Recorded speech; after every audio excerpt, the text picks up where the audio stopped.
நான் திரும்ப வந்த உடனே தூத்துக்குடி டவுனுக்குள்ள ஏகப்பட்ட பட்டாசு வெடிக்கும். ஏன் போயிட்டு தீபாவளிக்கு வருவியா?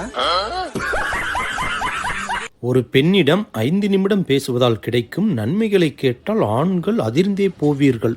அப்படின்னு அதிர்ச்சி படிச்சு பார்ப்போம். ஆண்களின் கவலையை போக்கி தைரியத்தை கொடுக்கும். ஆண்களின் மனநிலை மேம்படும். ஓ, ஆண்களின் மன அழுத்தம் மற்றும் பதட்டத்தை குறைக்கிறது. அப்படியா? ஆண்களின் இரத்த அழுத்தம் கட்டுக்குள் வரும். 5 நிமிஷம் பேசினா இதெல்லாம் கூடத்தானே செய்யும். ஒருவேளை உண்மையாக இருக்குமோ? 5 நிமிஷம் தானே, பேசி பார்ப்போம். ரே என்ன ரே? காலங்காத்தால எந்திரிச்சு உட்காந்துட்டு சும்மா சும்மா ரே ரேன்னு கூப்பிட்டுட்டே இருக்க வேண்டியது. ஒரு வேலையும் பாக்குறது கிடையாது. நான் இங்க நாயா பாடுபட்டு இருக்கேன். ஏதாவது ஒரு உதவி செஞ்சோன்னு இருக்கா? எவனாவது தப்பா ஃபார்வர்டு மெசேஜ் அனுப்பி விட்டுறது. ஐயோ ஐயோ, அதுல போட்டிருக்கத நல்லா படிங்க. ஒரு பெண்ணிடம் பேசுவதால் கிடைக்கும் நன்மைகள். பொண்டாட்டிக்கிட்ட இல்ல.